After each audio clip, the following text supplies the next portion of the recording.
Welcome back to Politics Tonight, everyone. Thank you so much for staying with us. Tonight, we're discussing electricity in Nigeria as the national power grid collapses again.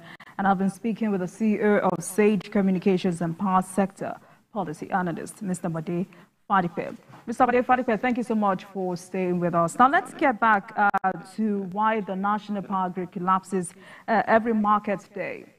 I mean, you also said we had poor power supply recently after recording some improvements in December 2023, which the Minister of Power also attributed to low supply of gas to generating companies, GenCos rather. Why this? Well, you see, this is one of the sore points or the sad points in the power sector.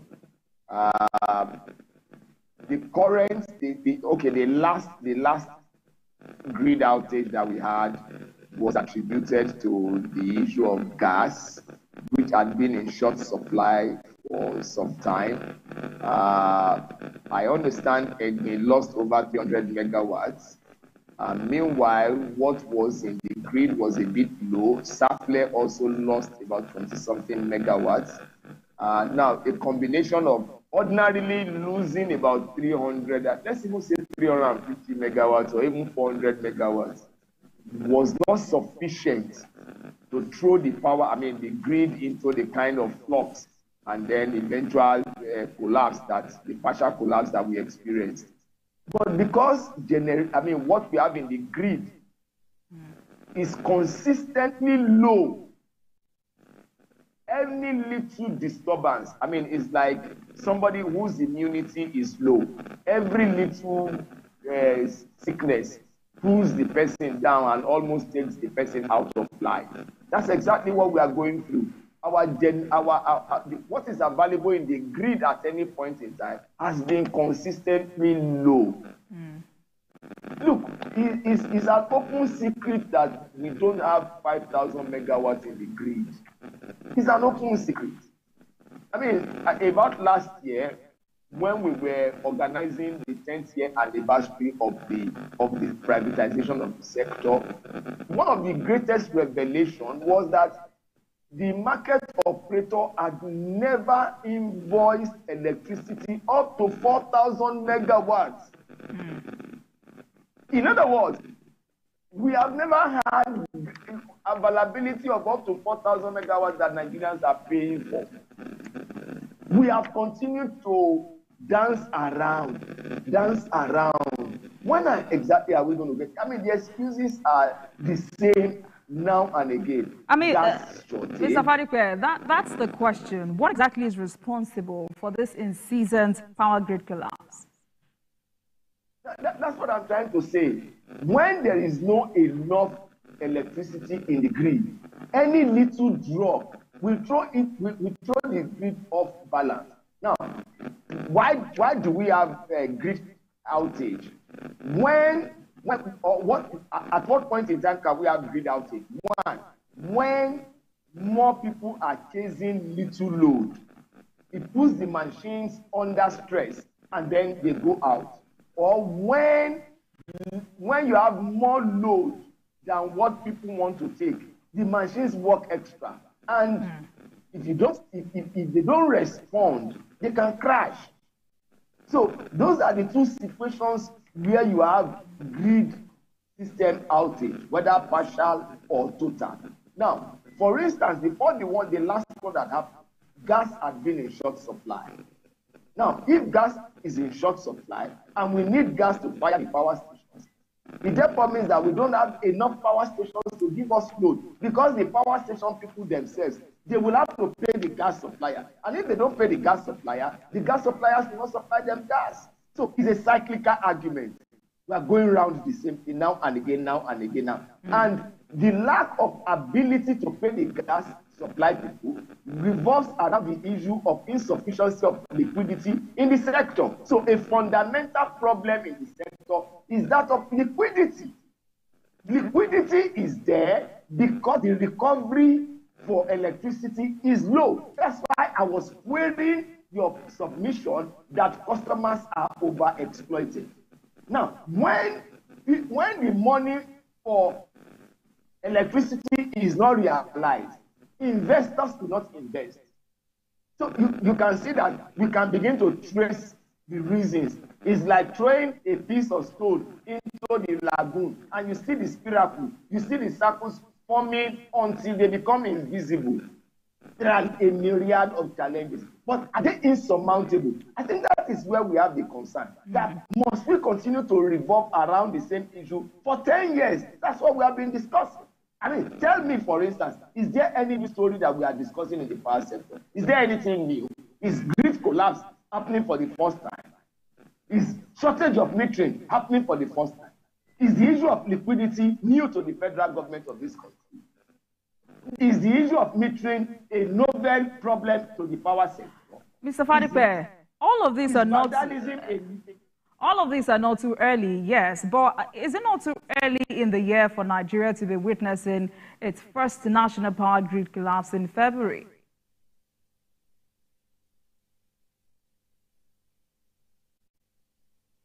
Mr. Fadipe, did you get that? Yes, he said what? I didn't get that, sorry. I was asking if it's not too early in the year for Nigeria to be witnessing or experiencing its first power grid collapse in February. Are you not worried? Whether the beginning of the year, whether the middle of the year, whether the end of the year, there is no time that grid collapse is palatable. I mean, that we run deep into the year does not mean that the system will start getting tired and so we should be experiencing collapse. No, the grid does not function in that manner. Whether the beginning of the year, the middle of the year, or the end of the year, the grid should be functioning at an optimal level. So I'm worried that it is starting now, just as I will worry in the middle of the year, and I will be worried at the end of the year if we have any grid system outage. I mean, it's not something that we should be talking about again after 10 years of privatization. No, we shouldn't be talking about grid system outage again. But because the sector has not developed in such a robust manner that it can accommodate any imbalance or disturbance, that is why we have this kind of, I mean, at the slightest disturbance, the grid goes out. Right. So what strategies do you think can be put in place to check this? I think the first thing that we need to do is that the president must become how do I put it now? The president must be ready to bite. If the president says, Honorable Minister of Power, if I hear any grid outage again, you lose your job. Trust me. Trust me. There will be no... It's just... I don't know whether the Mr. President has told the minister this kind of thing. But let it be in the public space that Mr. President told the Honorable Minister, Honorable Minister, henceforth, if I hear anything about grid outage again, forget it, you are out of this government. Because we need to read the Riot Act. And Honorable Minister will cascade that information down. How was transmission able to sustain the grid for over 400 days? What did they do? And what is happening now that is making the grid to be collapsing almost back to back? Vandalism has been a major issue. Transmission cannot do anything about that because they cannot stand by every tower in the country. People go around disturbing the towers. For God's sake, Americans do not own Nigeria. Nigerians own Nigeria. Why must we be so wicked to ourselves? Why? All right. Everybody, it's sad enough. It's sad enough. Mr. Fadipe, let's also talk about maintenance of power infrastructure. How well do you say this is being done? How well will you say this is being done? See, one thing that anybody should not contemplate is sloppiness at the level of generation and transmission. They cannot afford it. The voltage, the equipment that is required to function at that level must function optimally for two reasons. One, any fault can take out the entire country, and that's a big risk. Number two, it is too expensive not to maintain them. If you say the last line, which is also expensive, which is at the distribution level. But at generation and transmission level, they cannot afford any form of complacency. I mean, that is not to exonerate them from some lapses here and there. But I want to take the risk of saying that unless they are really stressed financially, I don't see why they shouldn't maintain their network in such a way that it can be reliable. But what we have also seen is that they have challenges of delivery of their projects, which again comes back to the issue of liquidity. Everything seems to revolve around liquidity. Another problem that we have is the issue of policy. That's a major issue in the power sector that we need to deal with. The third one that we also need to deal with in this country is respect for contracts. Market participants enter into a contract. Government stands there to say, go and do this. And down the road, government resides out of that contractual relationship without any form of consideration for the other party that is in the contractual relationship. So you see, lack of respect for contractual obligations is also a major issue, and people become reluctant to get into contracts in the power sector, and then investment is not growing at the rate it ought to grow. Mr. Fadipe, there's something I want us to get right tonight. Nigeria has about 20 power plants. Why will they all be shutting down during national grid collapse? Now, can you tell the question again so that I get it properly set out? Right. So with about 20 power plants in the country, why will they all be shutting down during national grid collapse? Now, all of them cannot shut down during national grid collapse. When a major load is lost, the grid will go out. But some of the stations will still be running. It's just that they cannot push power into the grid. So all of them cannot go out at the same time. But by the time you lose a major load, you find out that they cannot get into the grid again because the grid has been lost at a certain point in where there's supposed to be that connection. What am I trying to say? It's not. Let's not think that 20 power stations went out at the same time and that's why the grid collapsed. No, it doesn't function that way. For instance, again, the power station in Ikorodu, Lagos State, will just lose about 300 megawatts, and then the system will go out on its own, just to protect. But the machines will still be running. So gradually, you now have to bring them back into the grid gradually, so that you can synchronize. I mean, everything is now synchronized, and then power is going out to customers. Otherwise, it's not as if 20 power stations went out at the same time. No, it doesn't function that way. Right. You just need to lose a major load before you can have that situation. Right. So I asked that question because, according to reports, all power plants went down except Ibom Power with 31 megawatts.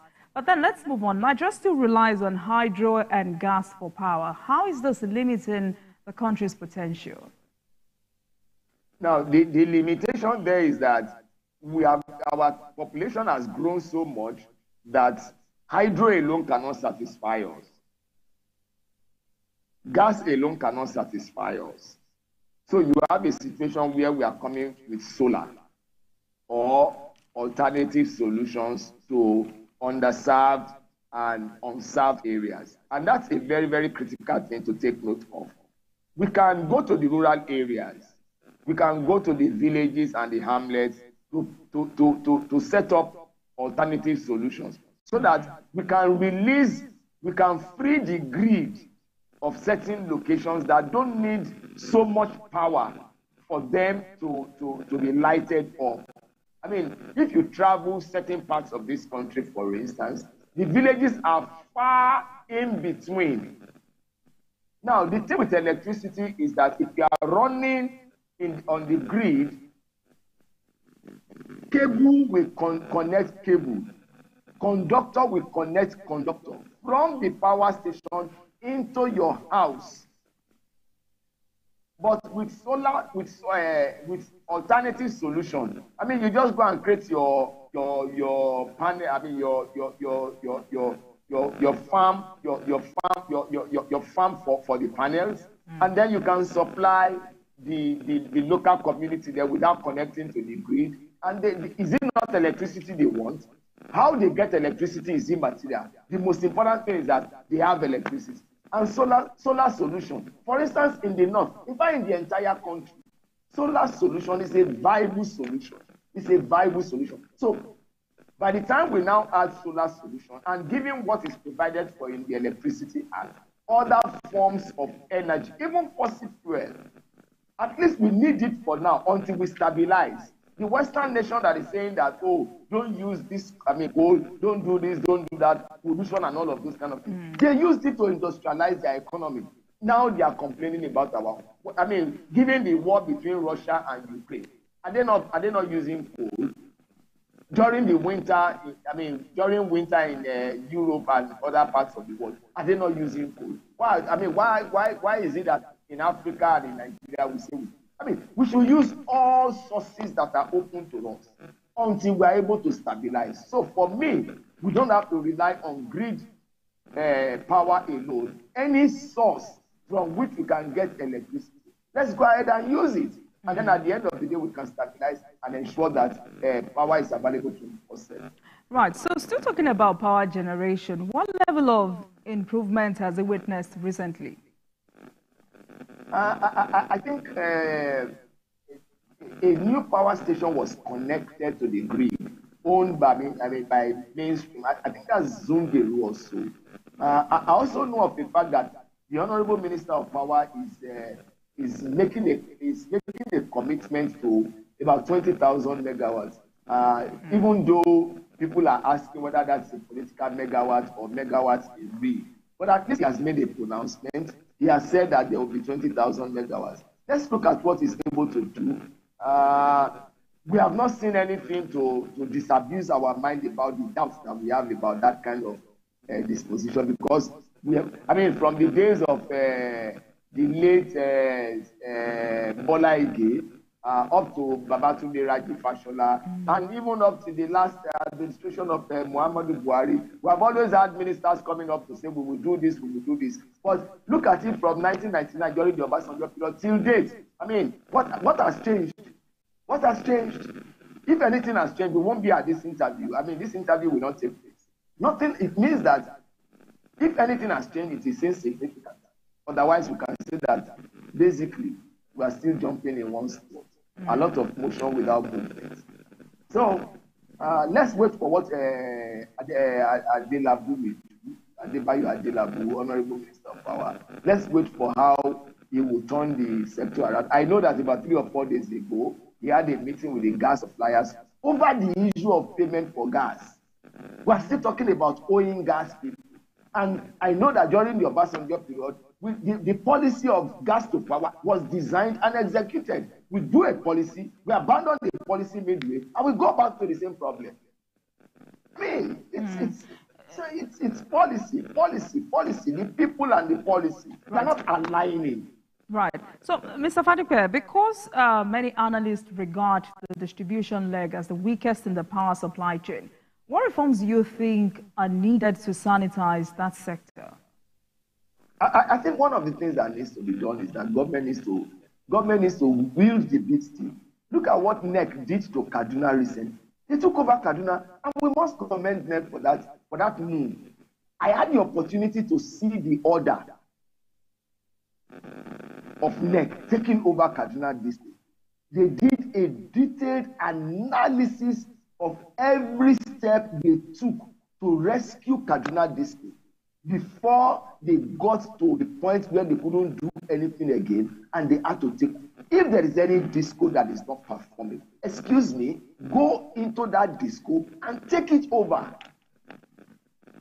I know clearly that the 2005 Act did not give NEC so much latitude. But the 2023, or is it 2020, and the amended one 2024, has given NEC that power to be able to take over any disco. Having studied the disco and finding that disco to be unable to perform. I mean, I know that there are discos in this country that hardly buy transformers. I mean, it's disturbing enough. Some disco, you will go to them, they will go and tell you to donate transformer. I mean, we know I was a victim, so I'm not talking of what I was told. I'm talking of what I personally experienced. We had to go through public spirited people to get a transformer for the place where I live. I don't want to mention the disco. I mean, if such discos are not performing, excuse me, let them close shop and give the investment to give the asset to somebody else and let somebody more competent people who can run the disco run the disco. Unless we get to that point where we remove, look, it's a cancerous thing. You either allow the patient to die or you close your eyes and remove the cancerous cell so that you can protect the patient. Right. So earlier we were dribbling around alternative solutions to stable electricity in Nigeria, and this is because Nigeria is yet to tap into renewable energy options. How do you think the country should go about this? Now, the Rural Electrification Agency is doing a lot of work in that regard. We can only encourage them to ensure that they don't rest on their, they don't slow down, let alone to rest. They have not really electrified the country as much as we expect them to do. Now, again, that's one agency where government really needs to put under a lot of pressure. Because if they can deal with the rural areas, I mean, just as their name suggests, they are not supposed to be in the city center. Rural Electrification Agency. They don't have any business in the city center. If they can deal with the rural areas, I know that the developmental policy in a place like China is to start from the grassroots. So if you take development from the grassroots, especially electricity development from the grassroots, through an agency like the Rural Electrification Agency, then you can concentrate grid power to industrial areas like Kano, like Lagos, like Port Harcourt, like Warri, and other parts of this country. You can concentrate grid power in those areas, and then we can galvanize the economy into greater action. Procter and Gamble, they changed their business model recently to now begin to import rather than manufacture locally. I can say on my honor that one of the reasons that made them change that business model was because of energy, which continues to be unstable. There are companies that cannot afford power interruption when they are in production process because it will cost them more if they have to come back. It's cheaper for them to be on generator than to be on the public power supply and lose supply. I live in Abuja. I know of a government agency that deliberately took itself out of the grid because if supply goes off when they are in critical production period, they will suffer. So they just left. So what they use the public power supply to do is for their lighting, security lighting. But otherwise, they are major operators. Yes. Mr. Fadipe, because of time, in all of these that we've said tonight, we still have challenges like electricity policy enforcement and regulatory uncertainty. Who do we blame for this? All of us. All of us. The customer, the policy, the operators. All of us have a role.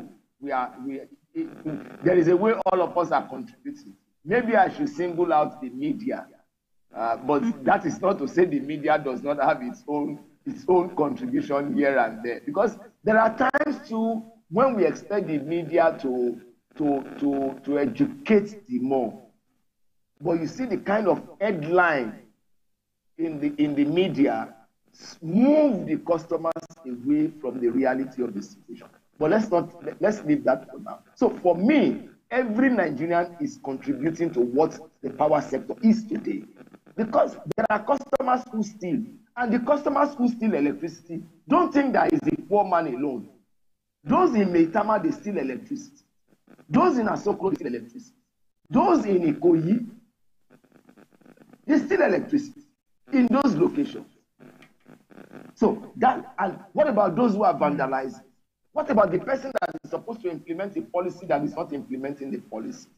I mean, I remember recently, about 2 or 3 weeks ago, federal government decided to move the shares, its own shares from BPE to Ministry of Finance Incorporated. And that generated a lot of controversy, hue and cry all over the place. Excuse me, the shares belong to the federal government. Federal government can decide to give it to any agency. The only thing that it requires is to follow the legal process and make sure that it is not doing anything illegal. Right. But it created a lot of hue and cry. Mr. Fadipe, sadly we're out of time, but I'm sure we will continue this conversation some other time. Thank you so much for your perspective tonight. Absolutely brilliant. Thank you so much. I've been speaking with Bode Fadipe, is the CEO of Sage Communications and Power Sector Policy Analyst. Tonight we focused on electricity in Nigeria as the national power grid collapses again. Thank you so much. Thank you. Please have a great weekend.